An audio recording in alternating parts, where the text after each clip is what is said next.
It's that time of the week again here at the Tirconaill Tribune with John McAteer and Damon McFadden as we take a look at today's issue, the 15th of July, actually it's tomorrow's issue. And we have a very busy paper actually, from bowling club competitions to muckish pony rides. But we're starting on the front page. We have two big birthdays. A woman that I interviewed 3 years ago when she was 100, Sarah Doherty from Kinnalargy in Downings. One of the most busy people of 100 that I've ever met in my life. She's probably our oldest reader. She's at the Lake House in Portnablá, and last week she was 103. And she's pictured here with the 3 commemorative medals from President Michael D. Higgins. And she's led a very checkered and a very colourful life in Kinnalargy. And she looks absolutely amazing for 103. Unbelievable. Yep, nice happy picture. And the other birthday one is Glenn Leary's first citizen is 91. And this, of course, is Councillor Ian McGarvey, who is Ireland's oldest councillor by a country mile. Today, Wednesday, he's 91, and we wish him and Marjorie well, and they're pictured here in the front as well. Born on July the 14th, 1930. Ian and Marjorie just recently celebrated 67 years of married, and they're both hale and hearty and enjoy the outdoor life and gardening. He became the council's first independent mayor in June 2013, and as mayor he went back to Letterkenny, to Germany, where he worked, studying for the Prewood reopening or opening of the factory in Mulford. And he was there in 1960. So he went to a place called Thuringian. It's twin town of Russelstad, and they have a vine dedicated to Marjorie and himself, and they also erected a plaque in his honour. We're just remarking that there's no sign of that in Ramelton just yet. Not yet. That is the front, but that will come back to that front. Looking well on the front too. Looking very, very well indeed. We're now going to go to a cyclist called Billy McMahon. Billy McMahon has undertaken a fair old cycle now. He has reached Mizzen Head as part of a cycle around the Irish coastline in aid of Ramelton Tidy Towns Committee. So he's doing his bit for the Tidy Town Committees here. He began last Tuesday when he left Ramelton, and then he ended up in Bunbeg at the end of that day, 119 kilometres later. And his journey is tracked here all the way through Mayo and Connemara and all these places.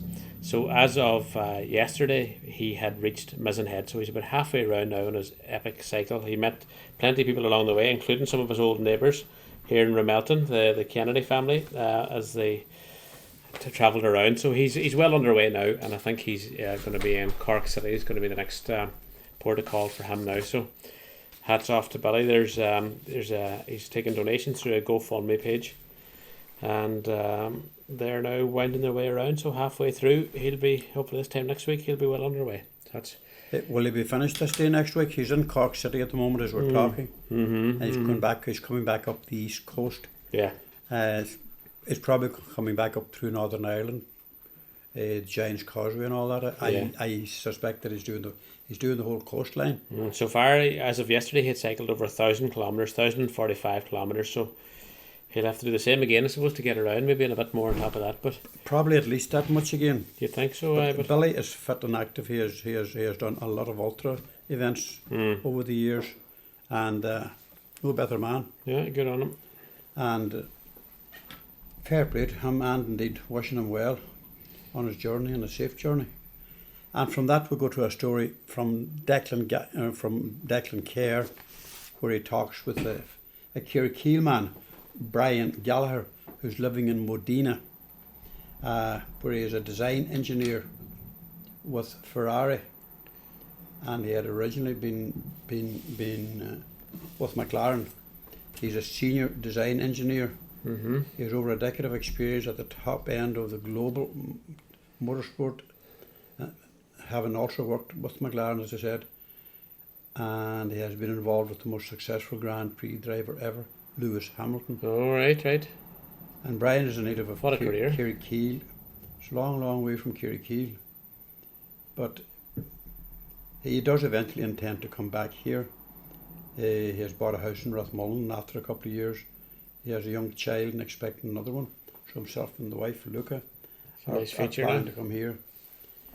His life in the Grand Prix fast lane started in 2006 after he graduated from the LYAT with a diploma in mechanical engineering, where he joined with Midland, the F1 team, formerly owned by Eddie Jordan. Big names cropping up here. There is. They were just based across the road from Silverstone. It is now Aston Martin racing and still competing in Formula One. And he tells Declan here, I got a job as a junior designer doing the smaller jobs and was there for 2 years, and when I went to McLaren I moved up a step to work on a specific part of the car. Other engineers were looking after other parts of the car. You generally alternate every 2 years to another part of the car. So this is how it goes. He's gone up the ladder some mentions that. I mean, he is working in the fast lane there, and that's a long way from Tirconaill and from his early education at the National School there. Born in Dunmore, just outside the town. And his two sisters, Anne and Letterkenny, and Patricia Black from Elton, and a number of brothers, James, Paul, Kieran and Joe. And that's a very, very nice story there. Yeah, good on him. Very interesting story. So we're going to now go back to Falcara. Falcara now. Well, last Saturday I took a spin over to the old Falcara Hall, and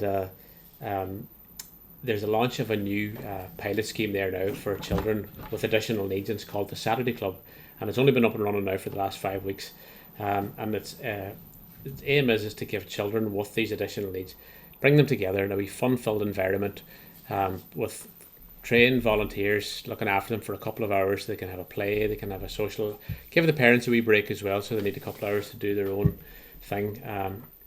So that's when I went over. So that's only been up and running 5 weeks, as I said, but it's run through the Blue Stack Special Needs Foundation, Donegal Town. As you well know, that's the Blue Stack Walk has benefited from that, and that's the first time they've ventured out from south of the Gap, really. So it's an interesting thing to see. They have about 12 children taking part in it at the moment, and they have a team of volunteers there with about 20 or so volunteers. But they they have a call out for more volunteers looking to get involved. So if anyone would find themselves free on a Saturday, they should get in touch with them, because they have 11 or 12 kids on the programme. They have a waiting list of 20, and what's holding them back is they need more volunteers to just be on hand to help them when they're there every Saturday. It's just for a couple of hours. So it's I spoke with Katie Coyle, who was instrumental in helping bringing it up. She lives in Falcara, well known.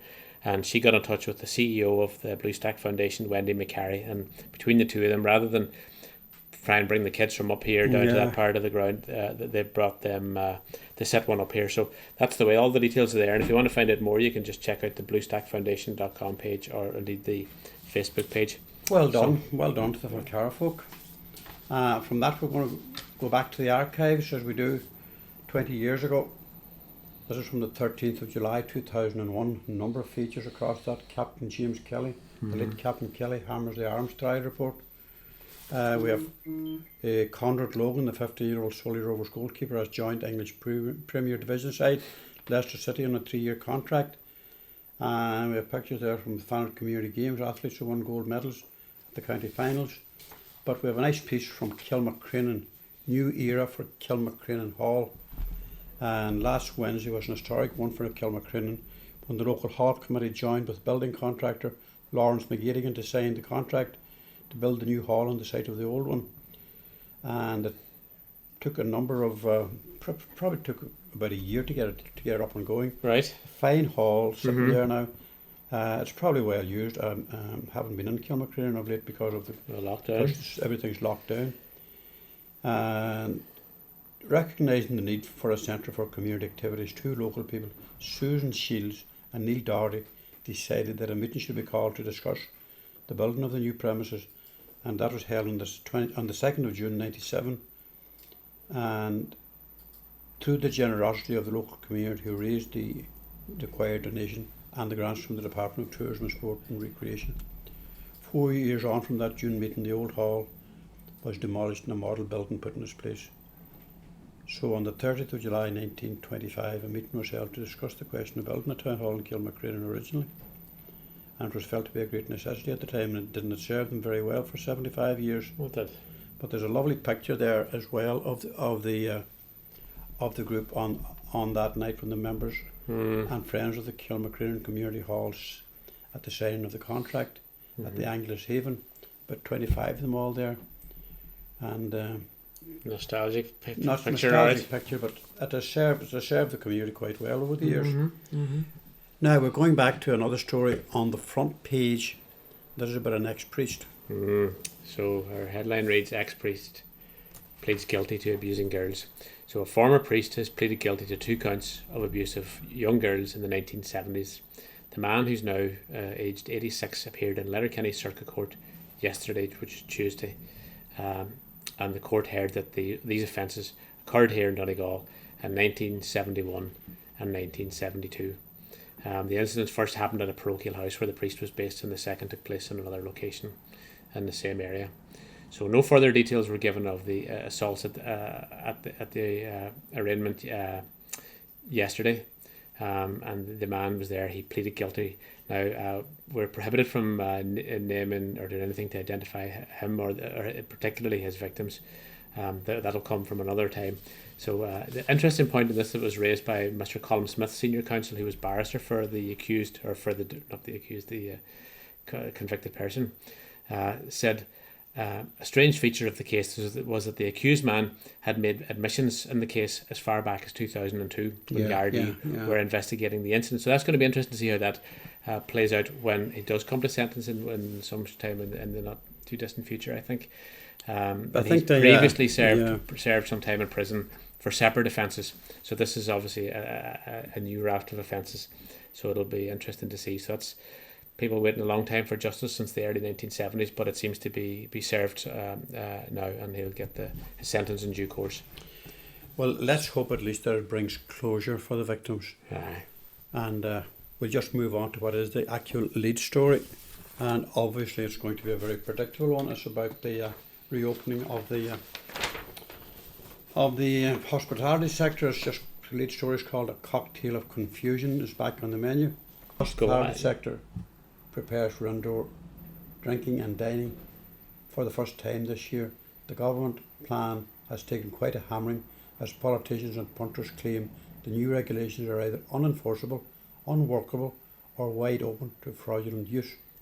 And adding to the eclectic mix of a meaningful gastropub experience, or indeed a good night out for a bash, it's claimed that customers will be fazed by the regulations, not being allowed to stand at the bar and having to carry ID on top of the vaccine cert, or will the GP be issuing them?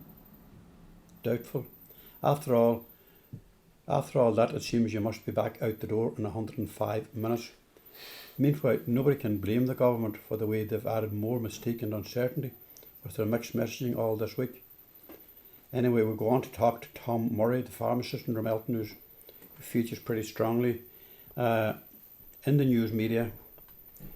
And he says that with many of those awaiting vaccines in the 18 to 34 years of age bracket, Tom Murray says that he has over 300 people on a waiting list, and nobody can explain the delays, given that the rollout in the nation's pharmacy was first flagged up in the Dáil last November. And the pharmacies, as we expected, would have been one of the big cogs in with the rollout, because there are numbers of pharmacies all over the county and all over the country that could easily have been vaccinating people. Apparently at this point it's fallen way off the target. There's a good point there that it's the cohort that would probably benefit nearly the most. That's from right. They are the big cohort that's going to be going out at night. 18 to 34s, yeah.